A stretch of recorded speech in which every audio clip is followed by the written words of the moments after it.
And welcome to another edition of the Big Nick Energy Podcast. Make sure to like, share, subscribe, and comment on YouTube, Spotify, Apple Pods, and Podbean. Follow us on Twitter, Instagram, join our Facebook group, and most importantly, join our Chalkboard. It's a message board app designed specifically around gambling and sports. Our page is over 70 members now. Once we get to 100 on the BKE Chalkboard page, we'll be doing a Knicks ticket giveaway. I have a very special guest today. First and foremost, her weather is so much nicer and warmer than ours. I'm wearing a hat inside. Lauren Gunn, co-host of the Objective Basketball Podcast and of the Gunshot, formerly Mavs Moneyball, a part of the SB Nation. That's a part of the SB Nation, and a credentialed NBA media personnel. How are you doing today? I'm great. You guys have probably one of the best podcast names I have ever seen. I genuinely mean that. Thank you. When I first saw it, I was like, there's no way. And it killed me. So I am very much a fan. I'm pretty sure that's how we get like a third of our guests. They just read Big Nick Energy. It's phenomenal. It's phenomenal, truly.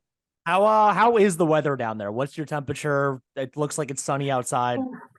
God, I'm going to turn a lot of people against me. It's like 58 here, sunny, blue skies. We are quite lucky. 34 and snowing and sleeting. It's so bizarre because you guys have such an extreme end of the spectrum in terms of weather. But here it's like we have no seasons. It's pretty much like it can be 80 degrees in February. The next day it can be 20, which is crazy bizarre. Oh, wow. But I did not know that. Yeah, it's crazy how quickly it can change. It drives me nuts. But yeah, I don't know. It's weird. We don't really get snow very often. We don't get, you get rain based on like where you are, but for the most part, Texas is kind of just this weird one season all the time kind of thing. I want that. My fiance is not about that life. She loves seasons. I want it to be 80 every day. No, I'm with her. I like the seasons. I like the change. I like it all, but I'm lucky that I don't have to wear a beanie inside. I'll just say that much. That is fair. First and foremost, I did want to ask you, how long have you been NBA media personnel? Like, when did you start writing, and how do you get personnel qualifications? Yeah, great question. I've probably been doing all of this for probably like 2.5, 3 years. So not very long at all. But yeah, it's kind of tricky how you kind of get involved and get the qualifications. I think you kind of just gotta get started and just keep making content and stay consistent with it. I think that's the most important thing. For me, you mentioned before, I used to write at Mavs Moneyball. That was a big stepping stone in terms of getting involved and getting the opportunity to build relationships with people that I didn't really think I'd ever be talking to. And so that, and then on top of actually my last year of grad school was probably when this started picking up the most for me. Nice. My last year of grad school was fully remote, right in the middle of COVID time. So I had a ton of time on my hands and I was like, okay, what can I do? I got to do something here. And I am not even joking. I like cold emailed people on LinkedIn, like NBA front office executives, top to bottom, every team in the league. Yeah. And so if you look me up on LinkedIn, a lot of my connections are actually NBA people. And I tried to. There's 400 Lauren Gunn. Really? I couldn't find you. There's so many. Oh my God. Well, oh my God. I'll get you after this. We'll figure it out. But no, I think that there are so many ways that maybe people might not realize, because the reality is whether it's media or, you're somebody that wants to work for an NBA team and all these different types of roles. So, not to go down this whole tangent, but something that I learned that I guess I didn't realize, I kind of assumed every team had the standard positions and that every department size was the same. Maybe bigger market teams would have more people because there's more money to go around, but that's not it at all. And so that was something that I learned. There were some people that I'd get on the phone with and we would talk for 10 minutes. I would ask them questions. They would say, yes, no, okay, see you later, see you never. And then there were some people that I'd get on the phone and we'd talk for 2 hours. And they'd tell me stories about players and stuff that I was like, Jesus, I never thought I'd be having these conversations. And so I think the key to all of this is, whether you're podcasting, you're writing, whatever it is that you're doing, if you could stay consistent with it and just really just stick to it. About content over and over again. Yeah. And honestly, be nice to people, because social media is very, very powerful. And if you're out there and you're being nice to people, you're going to and I'm not like, oh, it's about followers, but like it's important to be able to connect with people, especially connecting with people that are out of your home market. If you do want to work in sports or work in basketball. So it's a very intriguing game to play. But yeah, I've gotten a lot out of it, and I'm very lucky for some of the situations I've found myself in, for sure. That's awesome. Yeah, this is my dream. I've been doing this for 2 years now for BKE. And I have a bachelor's in accounting. I'm not accounting. Oh my God. No way. I literally work in public accounting. What the? That's great. That's what you got your master's in, CPA? Yeah. What? Not yet. Working on the CPA. Let's go. I literally got my bachelor's and I like somehow managed to get the whole way through. I never even learned Excel. I hated the classes so much. I just managed to get 80s on the test, and anything written I was able to pass and do well. Everything computer based, oddly enough. Now that I work on a computer the whole time doing this, hilarious. Never accomplished it. So crazy. That's crazy. I didn't realize you had a background in accounting. That's amazing. Small world. So that's so funny. To get into basketball, since this is a basketball podcast, I guess at the time of recording, it's Wednesday, January 25th. In case I post this tonight or tomorrow. The Mavericks, who you do generally cover being out of Dallas, and the Knicks, who I generally cover being I live in Connecticut, but New York. They're both the 7 seeds in their respective conferences. And the Knicks are 26-23, and the Mavericks are 25-24. Lauren, I want to ask you a hypothetical question. Let's hear it. If we were to ask 200 people, 100 Knicks fans and 100 Dallas Mavericks fans, how many of them would assume the Knicks had a better record than the Mavs? If you were to ask them like before the season started, right? Like if you ask them right now and they just didn't look at the standings, assuming a lot of Mavs fans are ignorant of Knicks records and vice versa. Yeah.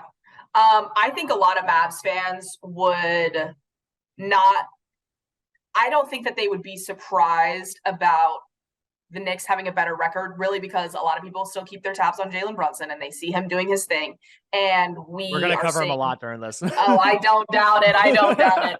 And then us over here in Dallas, we get to watch the Mavs every night, who the brand of basketball they're putting out is just very hard to watch. So I don't think many people would be totally shocked by the fact that the Knicks have the better record. But, that's just the way the cookie crumbles. We'll see post-trade deadline. How about that? We shall see. Speaking of which, you do post a lot of hypothetical tweets that I've been looking at the past couple of days. One of them I do with the trades. I can't do it, man. You're not going to get them all right, but I'm obsessed with it. I think it's so fascinating because there are so many moving factors. You're never going to get them all right, but honestly, you just gotta, I don't know. I like trying to guess who's not going to be moved because people just throw names left and right. And I'm like, I'd rather just stick I don't think Myles Turner's being moved, for example. Okay, and I'm gonna tell you why real quick, because I know a lot of people obviously think he is going to be moved, especially with Buddy Hield and Chris Duarte being announced that they actually are on the trade block as of literally an hour and a half ago. I think that they want, this is my hypothesis about the Pacers, entirely unrelated to both of our teams.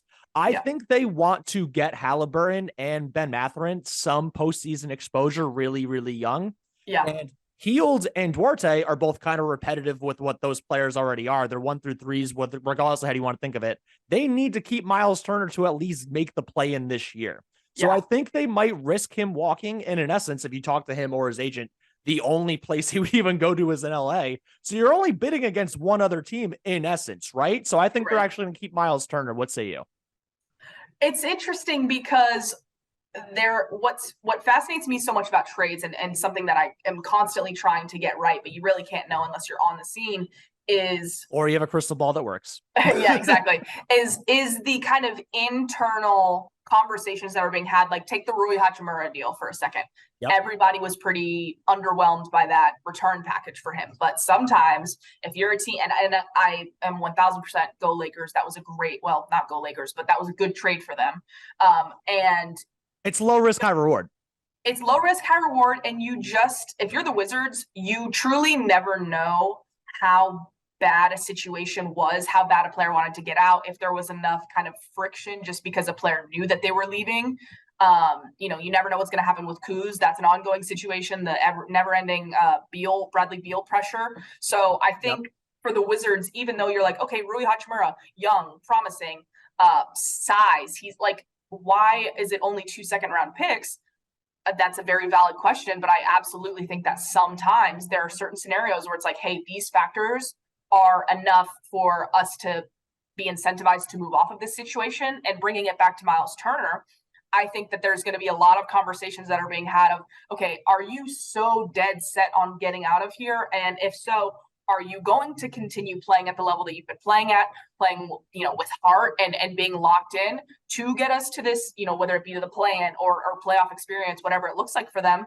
Or is it going to kind of get around contract extension time? We keep trying to talk to you about this because personally, I do think he would be a great guy to retain there and continue to build with. For sure. But especially I just don't once they got rid of know. Sabonis. I mean, why not? You need one. You need one. Yeah, that was always the plan. And or at least to keep one because they weren't working together. And so for them, Rick Carlisle is making it very clear that he does not want to lose Myles Turner, but it really comes down to what he thinks and what he wants. And it's a players' league. So with Myles, as much as I tweet about him daily, I swear to God at this point. That's what I've come to realize looking at your Twitter. I sure do. If you want the Myles Turner content, it's there. But yeah, I think it's just going to come down to how much pressure he's putting on the inside. I think they would like to keep him. And I think he even likes Indiana. I think he's just exhausted of rinse, wash, and repeat. So I am with you from the organization side of it. There's absolutely a possibility that they're like, you know what?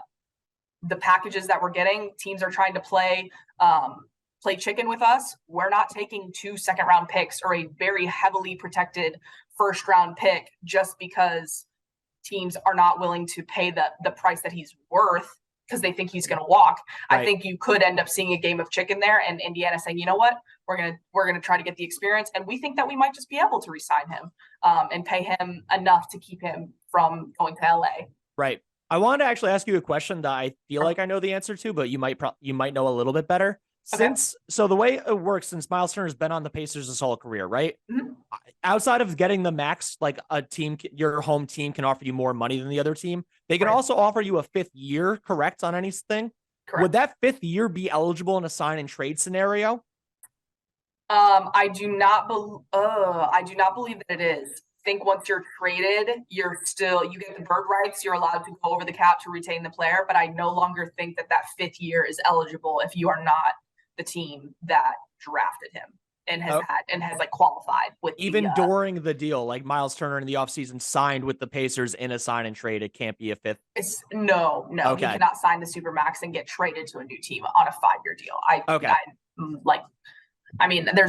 could be wrong, but I'm 99% sure that that's the case. There's so many rules about front office and trades. It's tough. Basketball has more things than baseball or football combined. I swear to God. It is. Another quick thing, if you are somebody that's listening and wants to work in basketball, if you go watch some YouTube videos on that CBA agreement, that will take you a long way. You might as well watch paint dry though. Just yeah. Well, that's my accounting brain talking. So there you go. Yeah. To bring up both of our teams, the trade I wanted to actually talk to you about that you did tweet out last night was Isaiah Hartenstein and Cam Reddish and a 2nd-round pick for both former Knicks, Reggie Bullock and Frankie Smokes, Frank Ntilikina. What is your mindset behind that? And then how does one team decide whether they get the 2nd or they deserve the pick? Right, exactly. Yeah, it's interesting. I think you're going to have both teams being like, well, I'm the one that should get the 2nd, obviously. You know what I mean? And so I think for Dallas doesn't need to move someone like Reggie Bullock. He's going to be someone that's going to play over 30 minutes a night, maybe even over 40 come playoff time like he did last year. And his numbers are all down this year, right? Even advanced stats will be worse. His numbers, his shooting numbers are down. I mean, since we've gotten him, he follows the same trend like clockwork. And it's not first half of the year, until December, till the turn of the new year, the shooting numbers are not there. And then all of a sudden, new year, and he's just like a madman from the 3-point line. And so between that and the defense, he's a very reliable guy. Unfortunately, it is streaky to start the year, and we continue to see that, which is a lot of the frustration for Mavs fans, especially when you see the development of Josh Green and the fact that he can kind of slide into that role naturally. Yep. But Reggie is a guy that can fit into a lot of different systems. And I think last year, the value that he had internally in terms of playing over 40 minutes every single night, the 3, the defense, everything was there every single night. For them, they would not have traded him for anything less than a 1st-round pick, which might sound crazy to other people, but I'm not. And I also want to preface this by saying, when I try to do trade scenarios, especially that involve Dallas, it's not what I would do. It's, oh, I've been following this team for 20 years. This is what they do. Even with the new front office, it's Mark Cuban at the head of it, day in and day out. It's realism, not fandom. Yeah, and there's a reason that half the time they don't get trades done because he's over asking and under offering, and that's just the reality of it. So for Dallas, I think that they're looking at this potential scenario saying Hartenstein, maybe not the best fit with the Knicks. They got Mitchell Robinson, Julius Randle's been solid. Jericho Sims is kind of the more intriguing guy. So Hartenstein, not a fit there, multi-year deal. They could stand to move off of him. Cam Reddish can't even get in the game. Tom Thibodeau seems to be less than interested about him. So, but you got Frankie Smokes, who I don't even know if Thibodeau would give him. Yeah, I don't think he'll play. If Cam's not playing, Frank ain't playing. Exactly. So I don't know that he plays, but I do think Reggie Bullock would be a good addition, and he would help kind of round out in terms of having a veteran 3-and-D wing. So to me, Reggie Bullock is the most valuable player in the deal, which is why I have the second round pick coming to Dallas. And along with the fact that the two players that are coming to Dallas might not necessarily be having a significant or even a consistent role in the Knicks, whereas the guy that we're sending out is a starter for us. And so that's kind of the logic behind it. But I can also see the Knicks, the direction that they're going, them not expecting as much out of Reggie Bullock, and therefore him not being worth sending out a young guy, a guy in Hartenstein who's going to be productive wherever he gets moved. It would become our eighth man. Just so to send a pick for the eighth man is like kind of crazy. Yeah, absolutely. So I think second round picks are interesting because I was just talking about this the other day with my co-host S. We were talking about second round picks being, okay, you can send out 3 and get someone like Rui Hachimura and kind of have this intriguing young guy, or you can be on draft night and everybody's half asleep because it's the second round and you can send out some cash and get one. So it's kind of crazy the value that they have at different times, depending on what team, whatever the case may be. But I will be very interested because as much as people joke about, oh, former Knicks are now Mavs or vice versa, it does seem like the front offices, even though there's with the whole Jalen Brunson thing, maybe a little animosity, it does seem like they talk a lot. Yep. They always seem to be linked, and that's been the case for a long time. So I don't expect it to stop now. So that's the thing with Jalen Brunson too. I mean, if anything, you could just tamper with someone and then you just give away a second round pick. It doesn't even really matter. Exactly, right? Who even knows how many second round picks grow on trees? Exactly. They do. It's true. They really do. So obviously you guys miss Jalen Brunson. You have to deal with Luke. I know you said it's not a boring brand of basketball. It is hard to watch. And as Knicks fans, we go through a lot of the same thing. It's more like, so now that we have Brunson, it's Brunson or Randle, especially in the fourth quarter. It's like our coach just gets them to wake up for the first half. The third quarter, we collapse. In the fourth quarter, we're trying to fight and claw back by running ISOs with our two best players, and our two best players are like the 40th and 60th best player in the league. It doesn't actually end up working out that well. So you're saying you have a bad brand of basketball to watch. At least you have Luka Doncic, who is, that's fair, depending on who you ask, first to third, at the very worst, the third best player in the league. So that sounds way better. But so they both do operate around the same way in the same style. Brunson's averaging, I think it's like 22, 6 assists, even though he hasn't been getting a lot of assists recently. It's like he's going more and more ISO, 3 rebounds. And he was clutch in the beginning of the year. And then his clutch numbers, the fourth quarter numbers, have started going down drastically. Mm-hmm. So that's 2 questions I have for you about Brunson. Okay. One is actually 3. One is how much do you miss him? You can answer that later. Oh God, Knicks fans know. Yeah. They know. Oh, I know. Oh God. For the whole time after the deal for 2 weeks, it was just like laugh emoji. I bet. I mean, how can it not be? It was. I mean, okay. I'm gonna let you get to your your questions in just a second. But when all of that was going down, and it was like, oh, the Knicks are getting momentum. Oh, there's more momentum that. Now Rick Brunson is there. Oh, there's more momentum. Now it's leaning towards Knicks. Yeah. Oh, the Knicks are trading Nerlens and Alec Burks. Now they're trading Kemba. And it was just one thing after another. You're like, it's coming. It's coming. There's literally nothing you can do because they've already decided they're not going to do it. And so it was just the absolute worst thing watching. And that's on the Mavs. Like, props to the Knicks for capitalizing. You guys had like 2 to 3 separate chances of offering of extensions. Why did it never happen? I know the best one was last January. Like, why did that one not go through? I have actually had a couple of conversations that I was like, Whoa, I knew it was bad. I didn't know it was that bad. It was only 4 for 55, right? It was been yeah, a yeah, great yeah, deal. yeah. The number was there, 4 for 55. Jalen was ready to do it. But what I had heard was that, without getting too much into specifics, was that they were not coming to him as maybe as frequently or as early as like there wasn't a whole lot of like commitment there. They were trying to leave their options open, and everyone knows, okay, yeah, by the time the trade deadline rolled around and by the time like that He wasn't courted like the bell of the ball, basically. Yeah, they exactly, like they had missed their opportunity. That 4 for 55, he had already exceeded that value. And so what I had heard was that, there might have been a little bit of disappointment in terms of them, the Dallas side of things, not being as eager or as seeing or prioritizing it to the point or as much as they should have long before the off season. And so Right. it was just an absolute disaster. Okay. Sorry, your questions. I interrupted you. I just, side note, the 40-point game he had against the Jazz in the playoffs, that was the game that all the Knicks reps were there, right? Like Leon Rose, Worldwide West, and all them, or was it the first playoff game? No, it was that one. It was that one because this guy, Landon Thomas, shout out to him. He is a really solid photographer up from the media box. He was taking photos of Julius Randle down there, Leon Rose. I'm trying to remember who else might have even been there.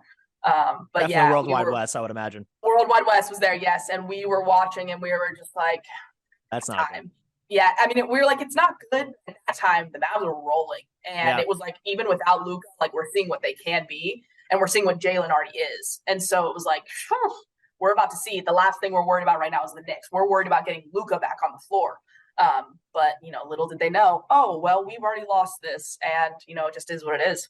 Right. So the questions I want to ask you, one is actually about the Knicks and Jalen Brunson, and then the other one is like the Mavs aspect of it. So Brunson started out really hot this year. Like I was saying before, he started coming down to earth a little bit. He isn't distributing as much. I don't know if it's because of Tibbs. I blame everything on Tibbs personally, but that's an entirely different thing. Or if it's because when he got injured and he came back, he just hasn't been as fluid inside. Like he still has great post moves, obviously, but it just seems like he's like slightly off. But then always the end of the year, it seems like he goes way back up. Like he seems like he's a playoff contributor. So as Knicks fans, should we expect like fast start, slow middle, fast finish? Or do you think something else might be happening?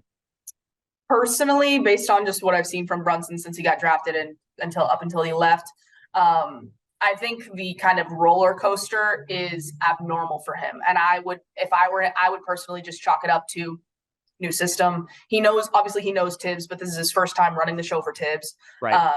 First time running the show for a whole team outside of Villanova. Yeah, and the team is constructed completely and is operating completely differently than the Mavs ever did. So I would just chalk it up to kind of a transition period because Jalen Brunson is one of the most solid and consistent players that I've ever seen. And so I think with him, especially, I mean, we're only at like the midpoint of the season right now, but even going into next year when it's kind of like, okay, he already does kind of have the keys, at least that's how it looks from the outside. But as he just continues to get more and more time under his belt, where he gets more and more kind of, immersed in Knicks culture and just being there and being there long term. Yep. He's just going to get even more comfortable than he probably already is. And he's just going to be the solid guy that even some of these young guys will continue to be able to kind of just rely on, and it will take the pressure off of them. So personally, I think with Jalen, any inconsistencies that you guys may see right now, maybe if you want to throw it on Tibbs, you can throw it on Tibbs. But I think Jalen in the long run, he will kind of level back out to this kind of consistent, stable, reliable guy that at least I know him as. He's the most consistent point guard we've had on the Knicks since a year of Raymond Felton winning here, which is before Melo was here. Exactly. So that's that. And then I wanted to ask you about, since you guys obviously miss Jalen Brunson, you don't like your number 2 being Christian Wood, who now is out for how long is he out for? It's not necessarily definite. I think they're kind of, I don't want to say it's day to day, but it was just a high ankle sprain. So I think they're closely monitoring it. I would say that could be a day or a month. Yeah, well, exactly. So especially with big men. So I want to say, if I had to guess, I'd say by the end of next week, he'll be back. Okay. So that's not too long, but you still don't have a secondary. Like everyone was hoping or thought Spencer Dinwiddie would have been the secondary ball handler like he was on the Nets before Kyrie and KD got there. But that clearly hasn't happened the way it like you guys hoped as the organization. So where do you guys get secondary ball handling or things when Luka is out? It's just Luka plays 40 minutes a game, and that's basically it, right? How are you guys gonna, whether it's through the trade deadline or I guess it's basically it. If you were to aim someone in the trade, yeah, it's basically it. You guys aren't doing it. Thanks for the draft pick too. We appreciate it. Yeah, you're welcome. That's just in my doing, but unfortunately, I gotta watch another draft night. Come and go, no pick. So either Josh Green is going to take a substantial step in the next few weeks, or you guys are going to actually make a move. What are you looking for in a secondary ball handler on the open market right now? Oh God, I mean, unfortunately, I don't think the secondary ball handler is out there right now that they're going to try and get. I've seen them linked to God. Who haven't I seen them linked to? I saw Fred VanVleet. Today I saw D'Angelo Russell. Good luck dealing with the Toronto Raptors. Ujiri is going to literally ask for 2 to 3 picks for every dude. I know. Exactly. So as much as I keep seeing Dallas linked to some of these guys, I don't see them getting any of, especially not Fred. You're not getting Fred. I'm sorry. That's it. And so do I think that they're going to make a trade? I would bet every dollar that I have that they are going to make a trade before the trade deadline. But I don't know that it's going to be anything significant. It very well could be. But I think right now they are so unwilling to move off of a first-round pick because they're just waiting to have them already.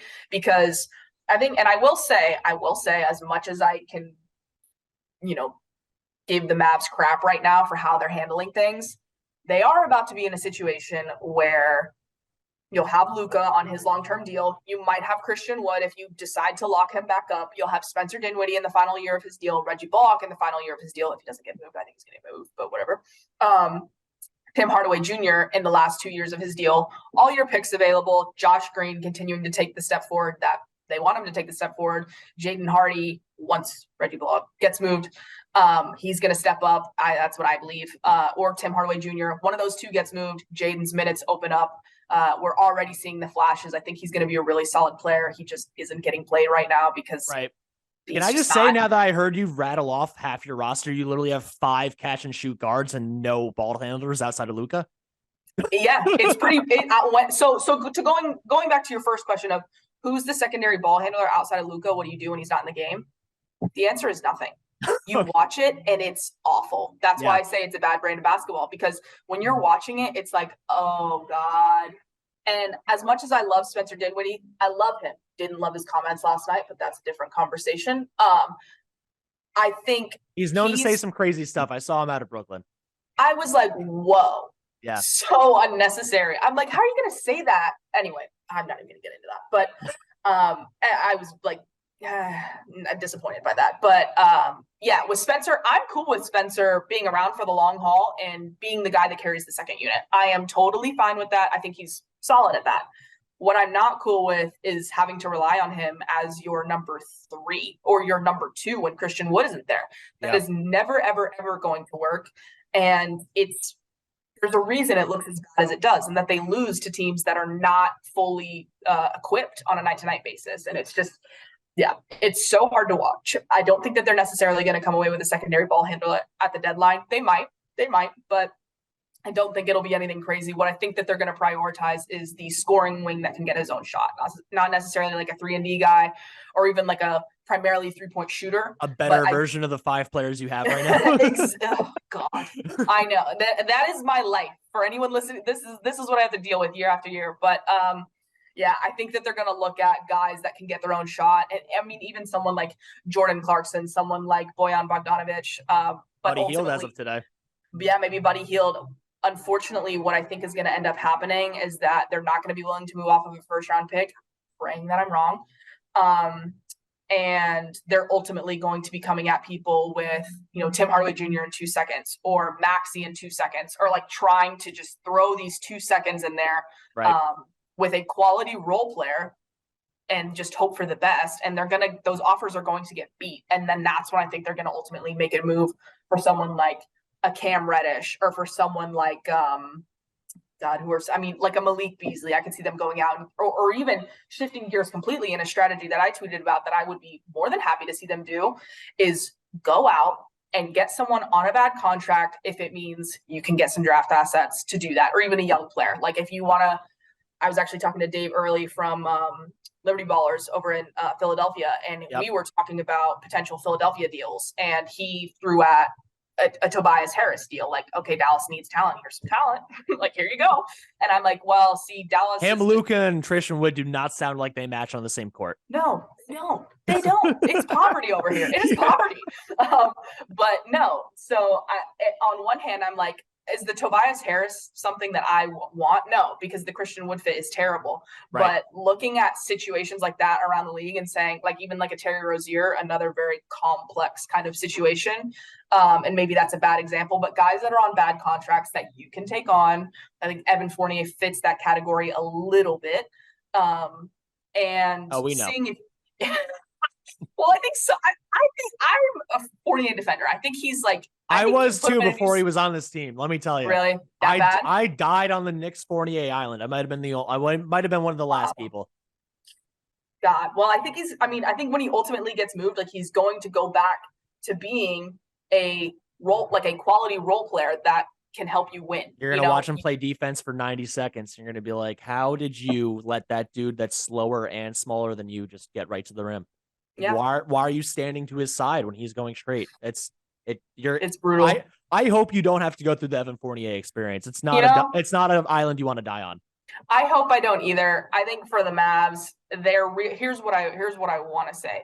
As much as it's like right now, they don't really have moves to make this year. And it's not like, oh, they can just wait around until all those picks become available and then actually get something done. I'm not even necessarily saying that.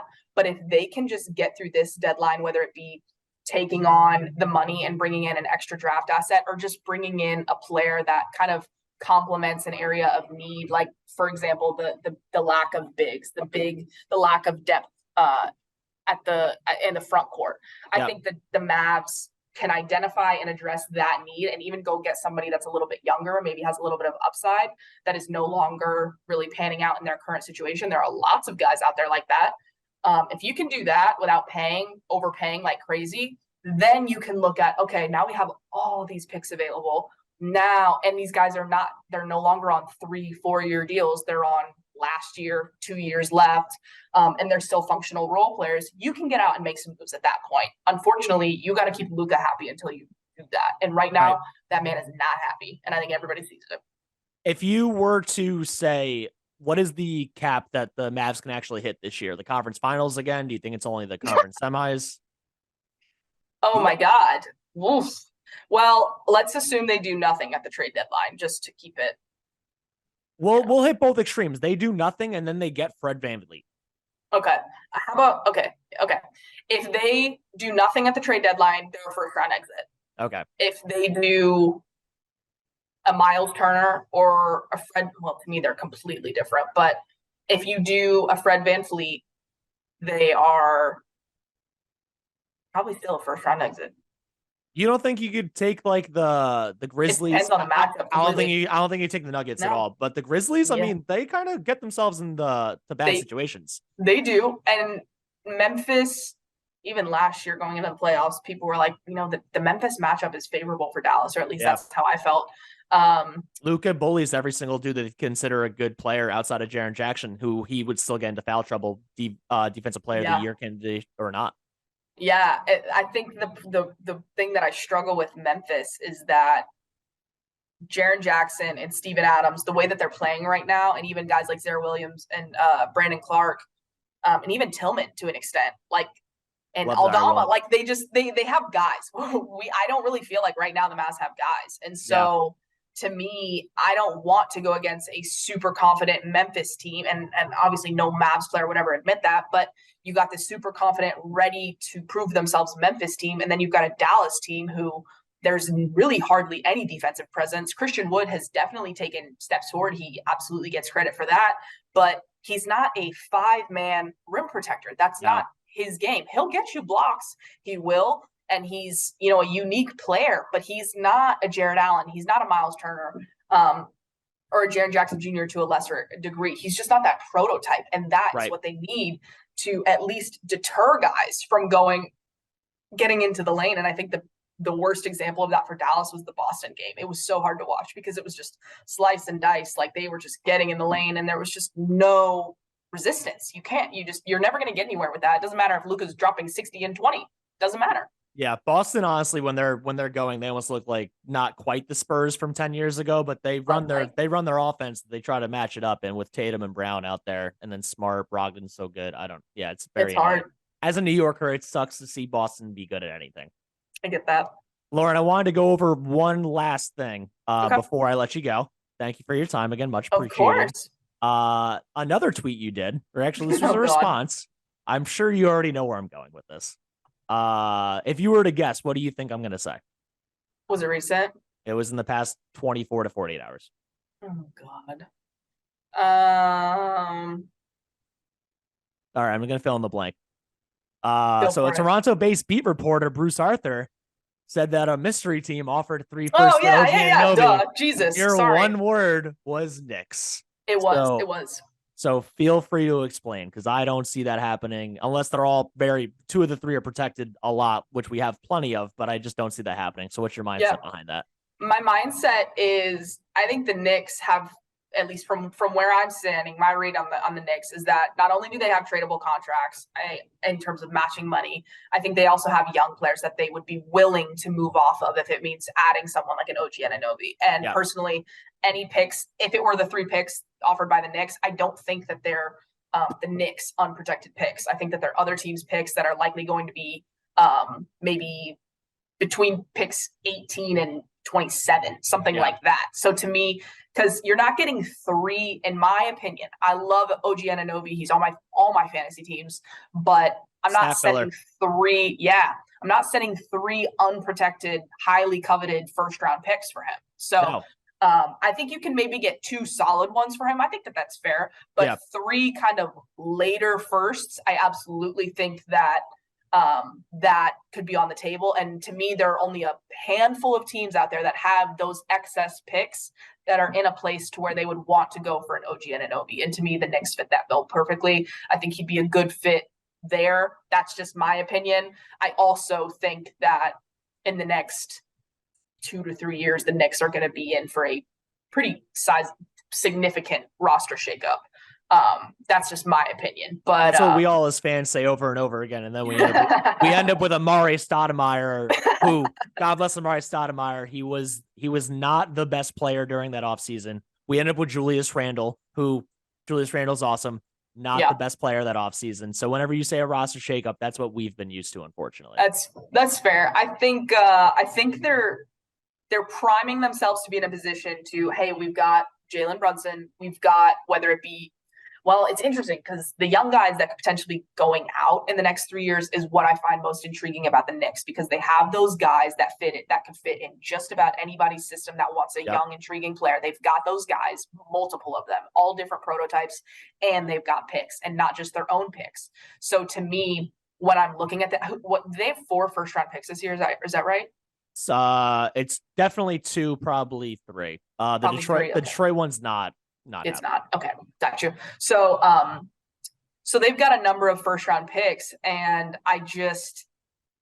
when I'm looking at like the Jalen Duren deal that took place and them just being able to acquire draft assets, and I'm not even just necessarily talking about first round picks, but just the accumulation of draft assets that they have along with the young players, that I think that they could stand to move, especially if you're bringing in a starter quality player that has room to grow. Yep. I don't think it's necessarily a done deal, but to me, when I saw that a team had offered 3 first round picks, I'm looking around and I'm like, okay, what team has those picks? And I'm not even saying has 3 firsts to trade, but has so many beyond that, or at least enough beyond that, to where losing 3 for someone like OG Anunoby, who's, again, really solid player, but he's not Pascal. He's not, some of these other guys. And so who would do that? And I genuinely think the Knicks would do that, because some of those picks that they've gotten in other deals are just not going to be that high. And I think that they would be willing to part with them if it meant adding OG to this core that they're continuing to establish. Outside of OKC, who is even the other team that has, there's like 3 teams that have like 10 or 11 picks in the next New Orleans. years. It could have been New Orleans. New Orleans is probably the only other team that I could really see going for that. New Orleans, Indiana, but I don't see Indiana doing it.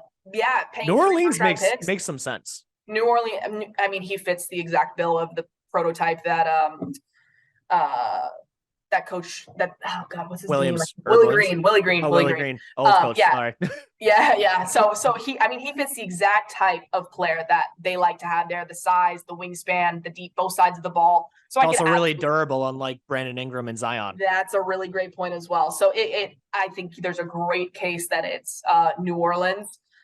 But to me, it smells like the Knicks. It just does. I really, I could be wrong. I would take them. I don't know. Yeah. So one last thing I wanted to ask you, and this one's more for Knicks Twitter and to kind of hopefully give like an educational aspect to it. Sure. So Knicks Twitter and Knicks fans as a whole, whatever you're a fan of a favorite team, you assume your players are the top 10 in the league, and then everyone else has to give you 5 first-round picks for playing Grimes, which doesn't make any sense, obviously. So can you help me explain why OG Anunoby with similar numbers to RJ Barrett? Now, granted, I understand OG is like a top 5 defensive player, and he deserves 2 to 3 first-round picks in the open market. RJ is like a dude that would get a single first-round pick in the open market, maybe 2 protected ones. But can you explain exactly why that is the case when it seems like one dude is like, they're almost comparable to like the common fan? Yeah, God, that's an interesting question. To me, I mean, and you mentioned the defensive differences, but to me, they're just entirely different players. Like RJ, the expectation, I'm not just saying with New York, but when he was drafted and kind of what's been talked about in terms of him as a player, his potential, his ceiling, all that stuff is, okay, we're taking this guy high enough to really build around, to be the center, the nucleus of something worth building around. And obviously that's shifted a little bit in New York, and he still has nights where he looks really exciting, and he looks like that guy that if you're going to try and ask for a young star for, you want RJ Barrett. But then there are other nights where I think people around the league are like, too many question marks. I don't like the shot selection. I don't trust him as the number 1 young guy to try and build around, or maybe even the number 2 guy. I think you have people out there that would genuinely question if that's the right call to make. Right. But he does get lost a lot behind Randall and Brunson now. You can tell there are games where he's pressing to get his shot up because it feels like he's not getting it at all. Yeah. And so to me, the difference and maybe some of the misconceptions that are out there with RJ Barrett is just people don't quite know who he is yet. I think they're still trying to get some questions answered and still trying to kind of pinpoint what his trajectory could be before they decide what is worth paying for him or even what is worth like negotiating. You know what I mean? And so I think that's kind of the biggest thing with RJ. But if I'm a Knicks fan, or if I'm even an RJ fan, or whatever the case may be, he's still so young, and you're already seeing what he can be. you see it. And so if I'm a Knicks fan, I'm not worried about RJ. And personally, would I be thinking about trading him, or what like the open market, or including him in a deal? I wouldn't be. I know the Donovan Mitchell of it all, and that he has been discussed in deals before. But I think, holding on to him, you never know when the Zion play is something that could become a very real thing down the line. Or Devin Booker. Or Devin, like, you just never know. And so with RJ, it's so early on in his career to be expecting him to reach certain, I don't know, milestones or ceiling, what I'm trying to say. I don't think players reach their peak till they're like 28 now. It's like 27 to 30 is your peak. And like, he's 23, 24 years old. Like, you just don't expect that yet. And people just get lost in the fact that he's been there 4 years already. Right. And I think the draft class that he went in, you got a lot of guys in there that are very like just intriguing, and like there are franchises being built around those guys right now. And so I think in the past year, RJ, I can't tell you how often it's like, oh, we could have Garland at 3. And it's like, dude, Garland played 6 games in college and no one knew that was going to happen. Yeah. And that's God, there's so many situations. There's nothing. I think that's probably my biggest NBA pet peeve. NBA Twitter is when people say, oh, we could have had this guy with this. It's like, so could the 29 other teams that also made the same mistake. And I know it's not all 20, but it's just, to me, that is not like an accurate. It's the whole Lamar Jackson went last in the first round. Every one other team could have drafted him. Yeah. And like the Desmond Bane, oh my God, the Mavs Twitter will never let Desmond Bane go because we were like so high on him, ready to go. And then all of a sudden, the next pick, we're going to take him. Memphis comes in, trades with Boston, gets the pick, takes him. Wasn't he 26th? He was 31st, or no, 30th. Once someone's past 10th, I don't think you can complain about you could have had the guy anymore. Exactly. So sometimes you're going to hit on a guy. And another thing that I'm a big believer in And I think Alperen Şengün is probably the biggest like example of that recently for me. He's fantastic. There are some guys that, don't get me wrong, they get a lot of credit. They're really solid players, but sometimes I think not just the role, but the culture that they get brought into fits their personality, fits their priorities as a player and as a person. And that is what helps them reach. And you also get to grow level on a tanking team. Like Houston sucks, so Şengün and Green really can do whatever they want almost. Exactly, kind of similar to Ben Mathurin that we kind of talked about earlier. Like he's another guy that he's kind of getting this opportunity to really like just to shine. And like there are nights when he's not starting and he's but he's still putting up crazy numbers off the bench. So I think with RJ, he'll be fine. I'm not worried about RJ. But if an opportunity does come for them to move on from him for somebody, I mean, the Donovan Mitchell, I'm sure you guys have talked about that a million times, but something like that. The first like 3 episodes of the season. Like that, over and over where again. It's like somebody wants to come to New York. They want to be here. They're bought into what we're trying to sell and put together. I'm not going to rule RJ out of being included in a potential negotiation there. But I think as of right now, the current landscape of the league, there's nobody that I would trade him for right now that I think is going to come available.